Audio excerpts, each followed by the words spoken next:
오늘 함께 보실 말씀은 데살로니가전서 5장 16절부터 18절까지 있는 말씀입니다. 데살로니가전서 5장 16절부터 18절까지 있는 말씀을 제가 봉독해 드리도록 하겠습니다. 제가 가진 성경으로 신약 333쪽에 있는 데살로니가전서 5장 16절부터 18절까지 있는 말씀입니다. 항상 기뻐하라, 쉬지 말고 기도하라, 범사에 감사하라. 이것이 그리스도 예수 안에서 너희를 향하신 하나님의 뜻이니라. 아멘. 인생은 문제를 풀어가는 것입니다. 우리의 삶에는 다양한 문제들이 있습니다. 때로는 답이 없어 보이는 가운데에서도 우리 삶에 당면한 이 문제들을 어떻게 하면 풀어갈 수 있을까? 우리는 고민하고 덤벼들면서 우리 인생의 길을 한 발자국씩 나아가고 있습니다. 이렇게 문제를 하나씩 풀어갈 때 우리의 인생은 실력이 좋아지고, 그리고 우리의 지식과 경험도 늘어가게 됩니다. 인생의 문제를 하나씩 풀어가면서 우리는 성숙해지고, 그리고 강해집니다.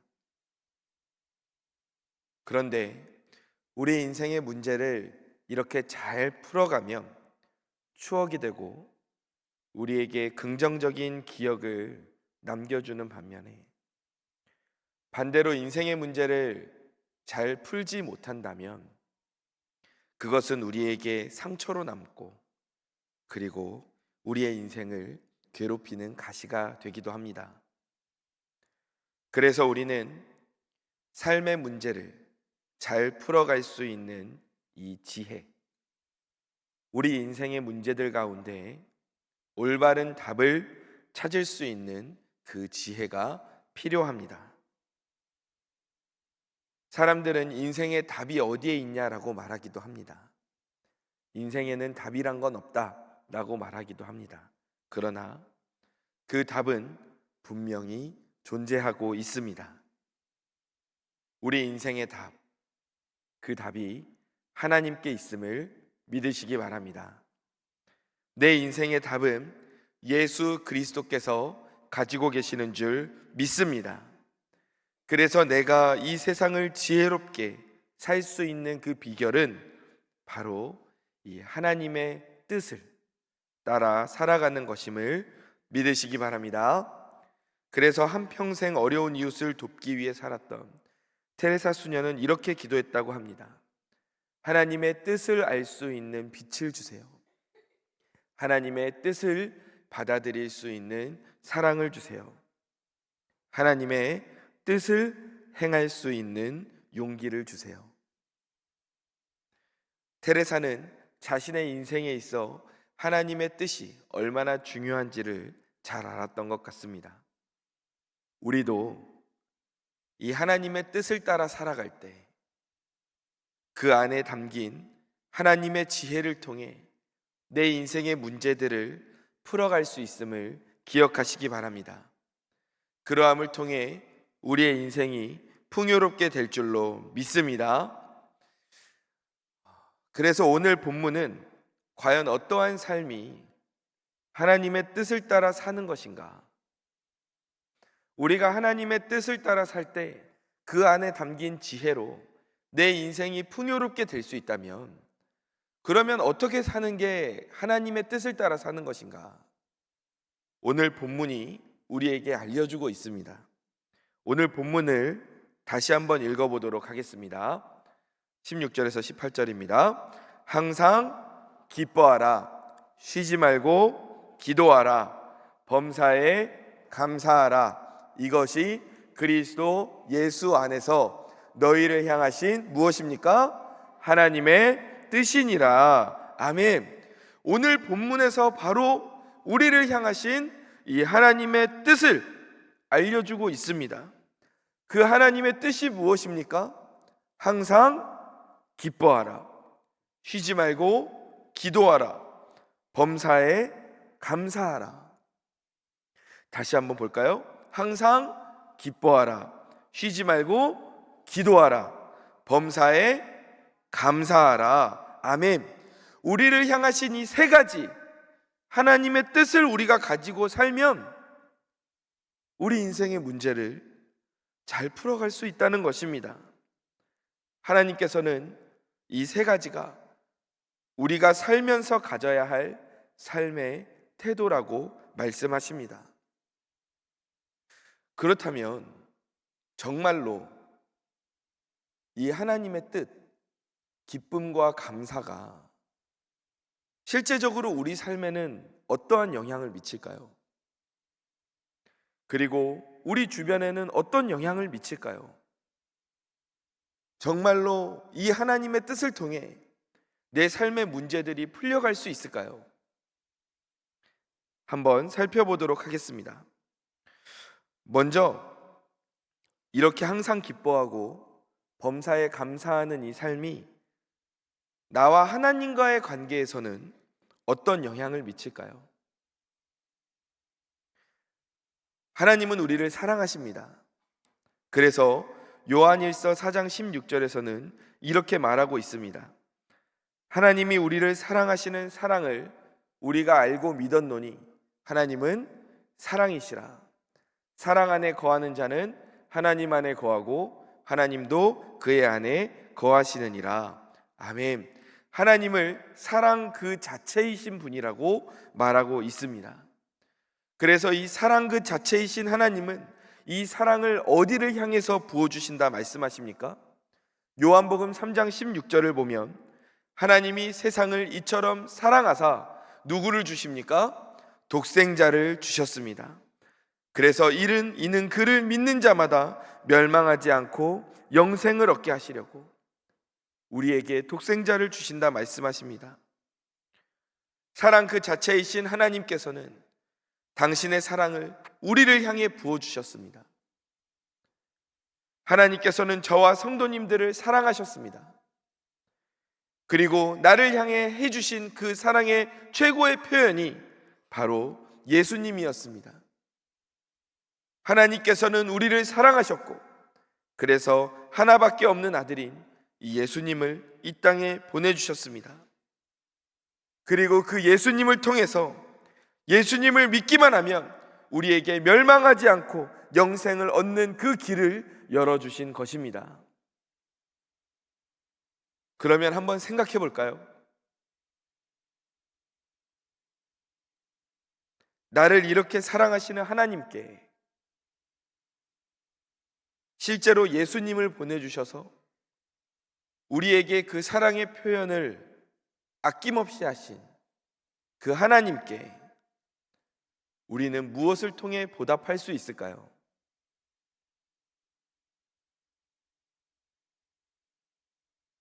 장을 보러 마트에 갔습니다.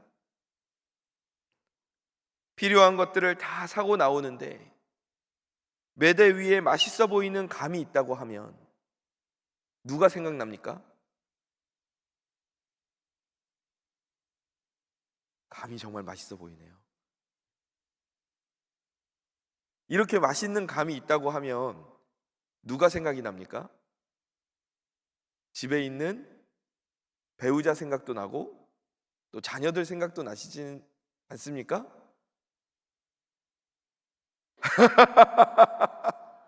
아닌가요? 제가 잘못 짚었습니까? 우리가 사랑하는 사람들 생각이 나죠. 집에 있는 가족들 생각이 납니다.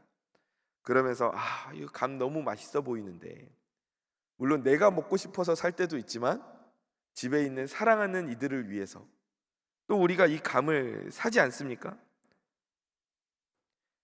그래서 이제 이 감을 사서 집에 들어갑니다.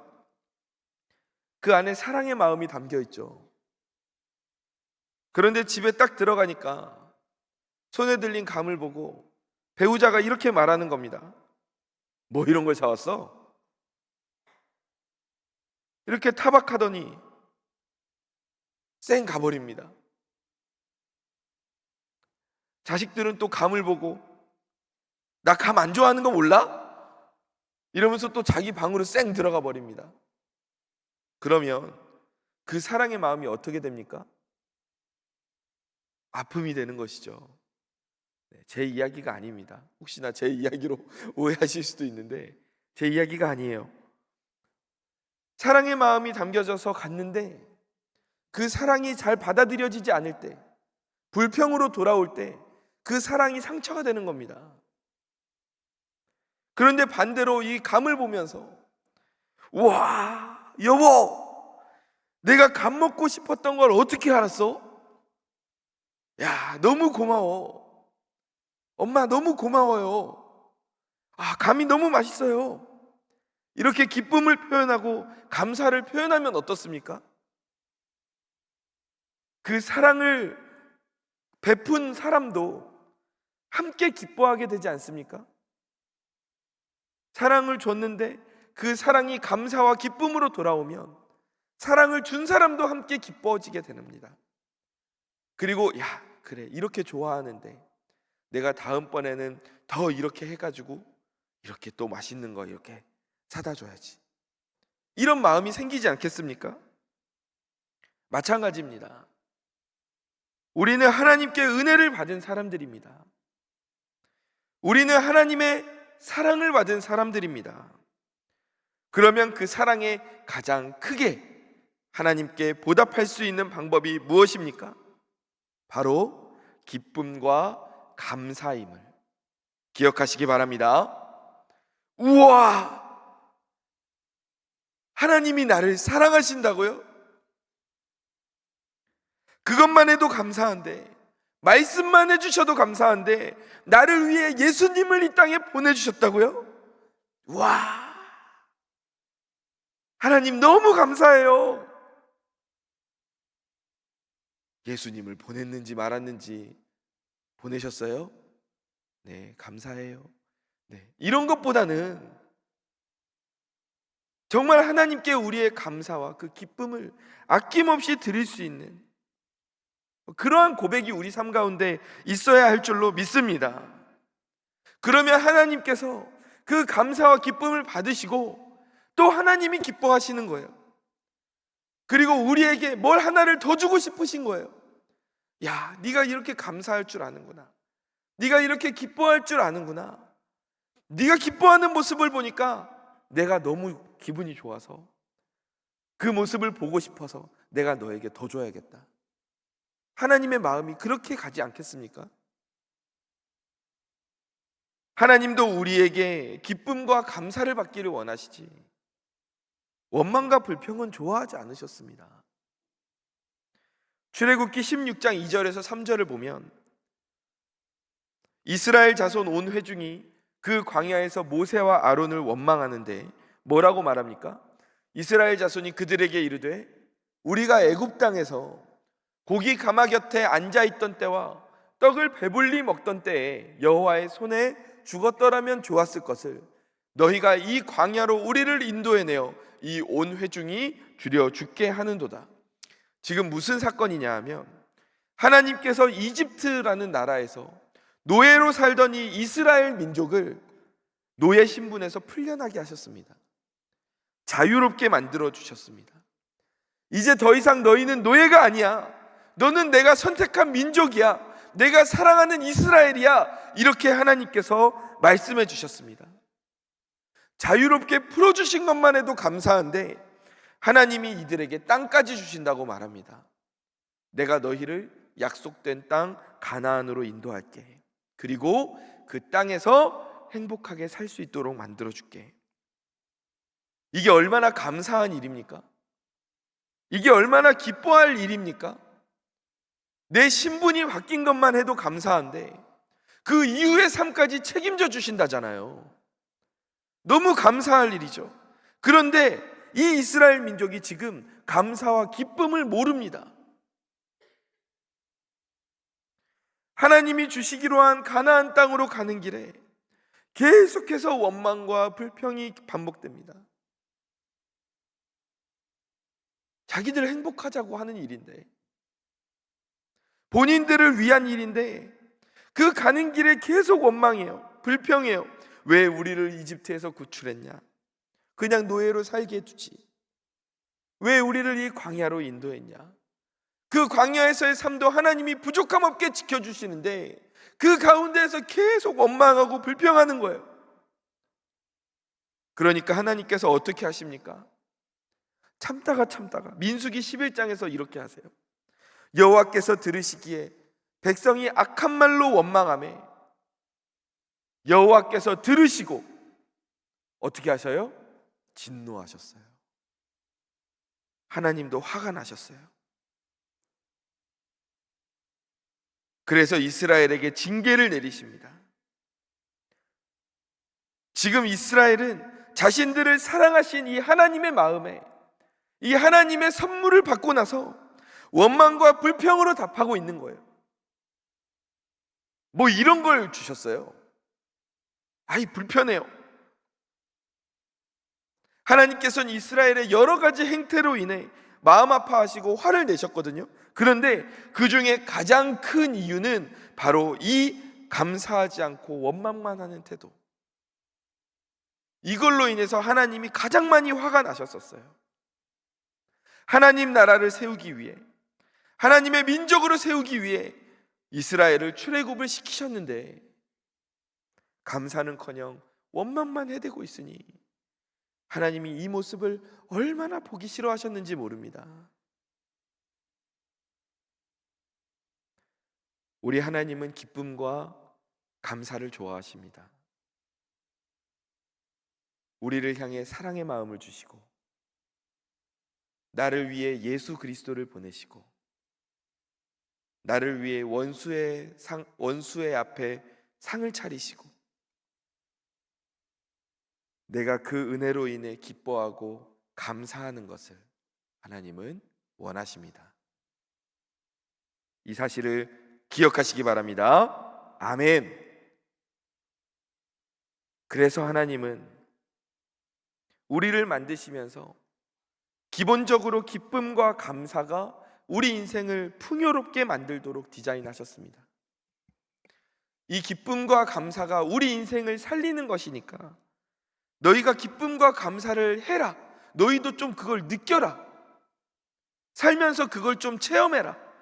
그래서 우리를 만드실 때 이 기쁨과 감사가 우리 삶에 긍정적 영향을 미치도록 우리를 그렇게 만드셨어요. 그리고 원망과 불평이 반복되면 우리의 인생이 메마르게 만들도록 디자인을 하셨습니다.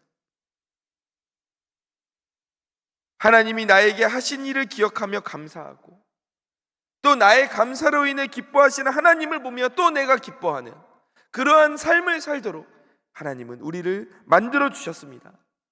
그래서 바울은 에베소서 5장 20절에서 이렇게 가르쳤던 것입니다. 에베소서 5장 20절 말씀 우리 함께 읽어보겠습니다. 범사에 우리 주 예수 그리스도의 이름으로 항상 아버지 하나님께 감사하며 아멘. 사랑하는 성도 여러분, 이렇게 기쁨과 감사는 하나님과 나의 관계를 더욱 풍성하게 만드는 길임을 믿으시기 바랍니다. 기쁨과 감사로 하나님께 나아가는 저와 성도님들 되시기를 주님의 이름으로 축원합니다. 아멘. 이렇게 하나님과의 관계를 기쁨과 감사가 이 하나님과의 관계를 풍성하게 만들어주는 것을 넘어 이 기쁨과 감사는 나에게도 긍정적인 영향을 미칩니다. 하나님이 그렇게 만들어 놓으셨어요.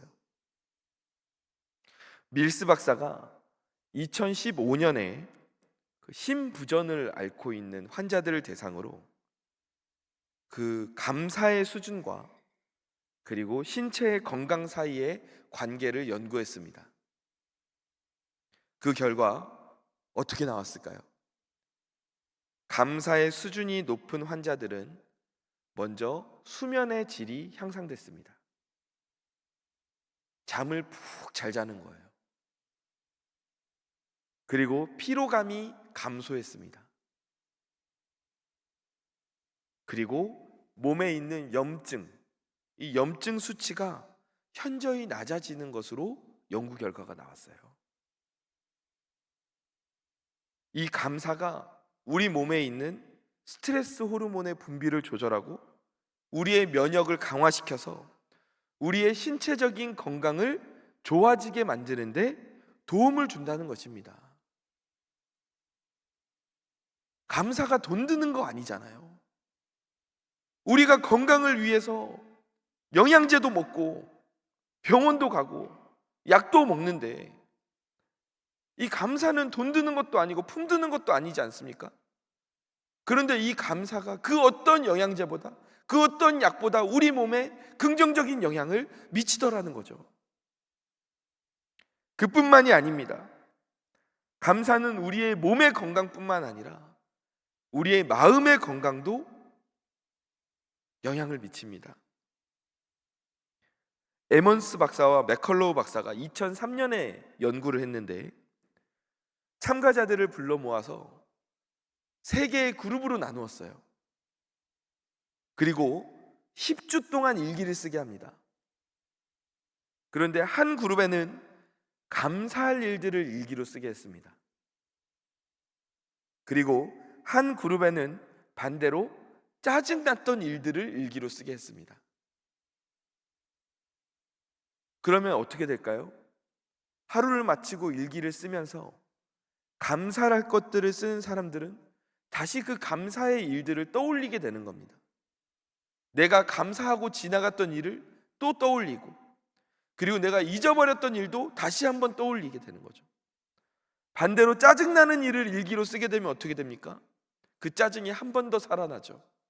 아까도 기분 나빴는데 생각해보니 더 기분 나쁩니다. 그렇게 두 그룹을 일기를 쓰게 하고, 그리고 나머지 한 그룹은 그냥 있었던 일을 쭉 쓰게 했습니다. 그렇게 10주가 지난 후에 이 세 그룹을 데려와서 다시 살펴보니까 감사일기를 작성한 그룹이 다른 그룹에 비해 긍정적인 감정이 훨씬 더 높아졌습니다. 그리고 우울증과 불안이 눈에 띄게 감소했습니다. 삶에 대한 만족도도 다른 두 그룹에 비해 감사일기를 썼던 그룹이 확실히 높았습니다. 이것은 무엇을 말합니까? 이 감사가 나의 행복과 나의 마음의 건강에 직접적인 영향을 미친다는 것입니다. 누가 이렇게 만들어 놓으셨습니까? 하나님이 만들어 놓으셨어요. 하나님은 우리 인생에서 기쁨과 감사가 우리 인생을 풍요롭게 만들도록 디자인하셨습니다. 봐라, 네가 기뻐하니까, 너가 감사하니까 너 인생이, 네 몸이 건강해지고 너의 마음이 이렇게 건강해지지 않니? 이 기쁨과 감사는 너를 살리는 거야. 그러니까 내 앞에 와서도 기쁨과 감사를 해라. 그러면 너의 건강도 좋아질 뿐만 아니라 나와의 관계도 좋아지는 거야. 나를 통해 더 많은 복과 은혜를 받을 수 있는 거야. 하나님은 우리를 향해 그렇게 말씀하십니다. 그래서 우리를 향한 하나님의 뜻에 이 두 가지를 말씀하시는 겁니다. 항상 기뻐하라, 범사에 감사하라. 이것이 우리를 향하신 하나님의 뜻입니다. 이처럼 기쁨과 감사는 하나님과의 관계를 풍요롭게 하고, 그리고 나의 몸과 마음도 건강하게 만드는 하나님의 뜻임을 기억하시기 바랍니다. 아멘. 한 걸음 더 나아가 우리가 이렇게 하나님께 감사하고 하나님으로 인해 기뻐하며 사는 이 모습을 보며 우리는 하나님과의 관계도 좋아지고 내 건강도 좋아지지만 더 나아가 주변에 있는 이웃들에게도 긍정적 영향을 미칠 수 있습니다. 이웃에게 용기를 줄 수 있습니다. 이웃에게 희망을 줄 수 있습니다. 이웃에게 큰 기쁨을 줄 수 있습니다. 사람들이 물어봅니다. 왜 그렇게 기뻐하면서 살 수 있어요? 뭐 이렇게 좋은 일 있어요? 항상 표정이 밝은 것 같아요. 어떻게 이런 상황에서도 감사할 수 있어요? 이렇게 물어보면 우리는 무엇이라 대답할 수 있습니까? 내가 하나님과 함께 있어서 난 너무 행복해요. 그래서 때로는 내 상황이 쉽지 않아도, 내 삶에 문제가 있어도 하나님과 함께하면 하나님이 그 문제 해결해 주시니까요. 그래서 나는 크게 걱정하지 않아요. 그리고 하나님이 문제 해결해 주시면 내가 하는 것보다 훨씬 더 분명하게 해결되거든요. 그러니까 얼마나 기뻐요. 그러니까 나도 모르게 웃음이 나왔나 봐요. 그러면서 한마디 하는 거죠. 같이 그 기쁨을 누려봤으면 좋겠는데.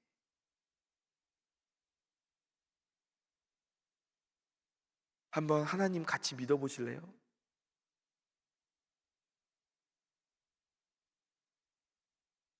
우리가 기쁨과 감사로 사는 삶을 통해 우리는 주변 사람들을 살릴 수 있습니다.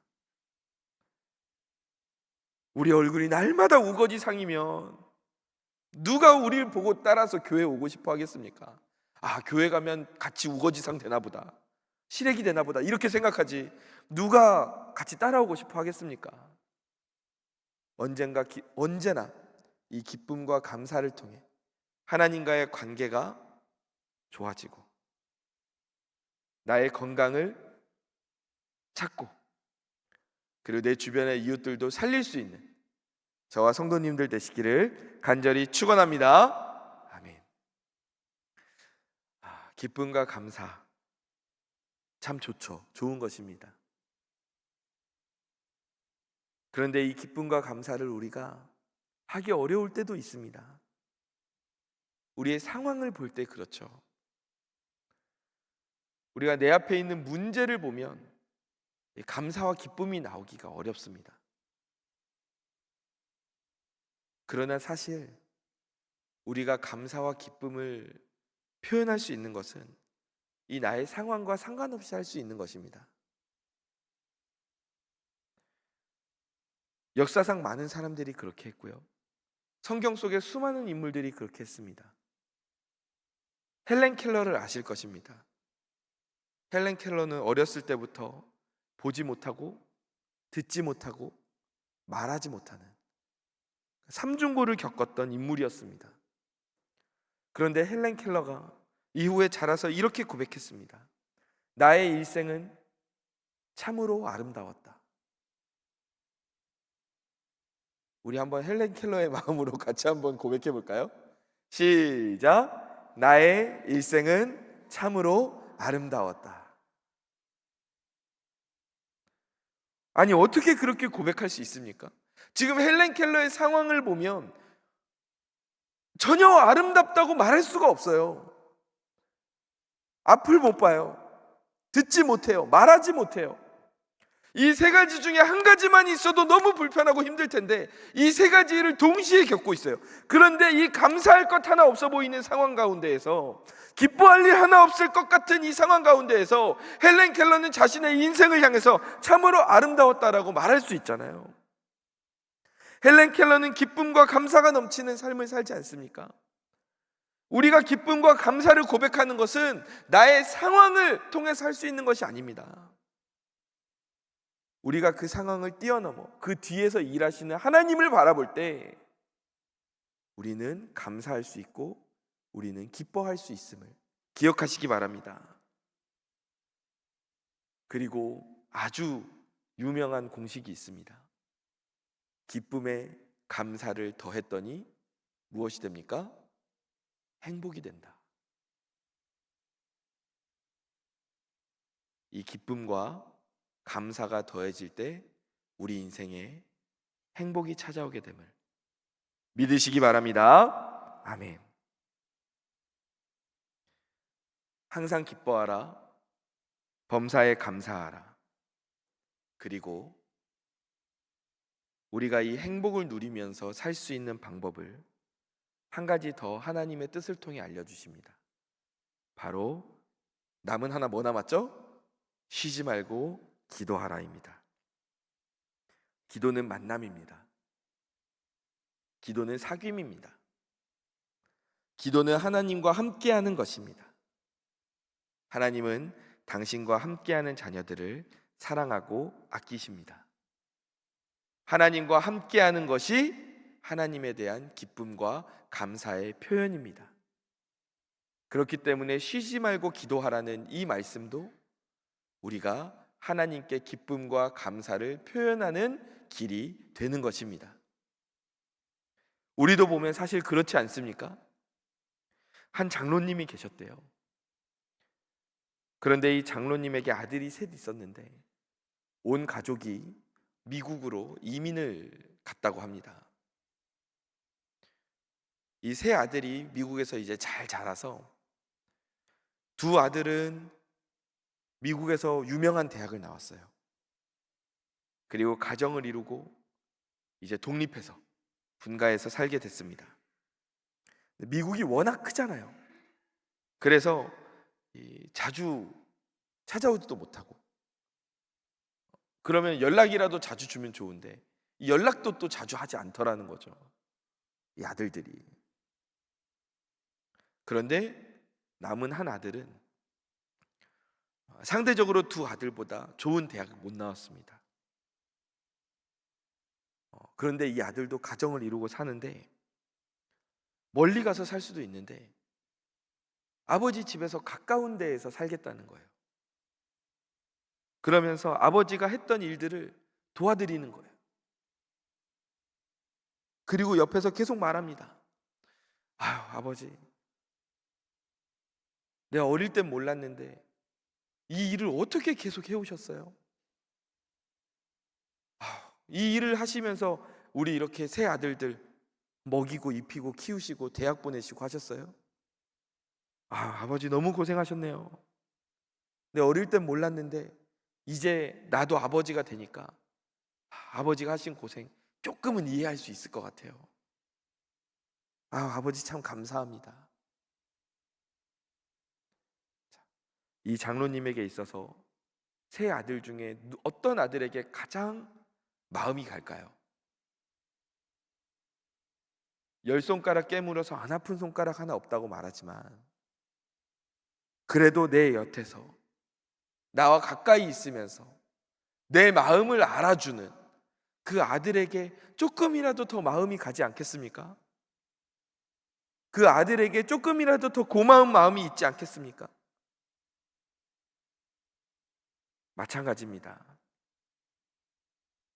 우리도 그 하나님과 가까이 할 때, 하나님의 마음을 우리가 알아들일 때, 그때 하나님은 우리를 향해 야, 네가 내 마음을 알아주는구나.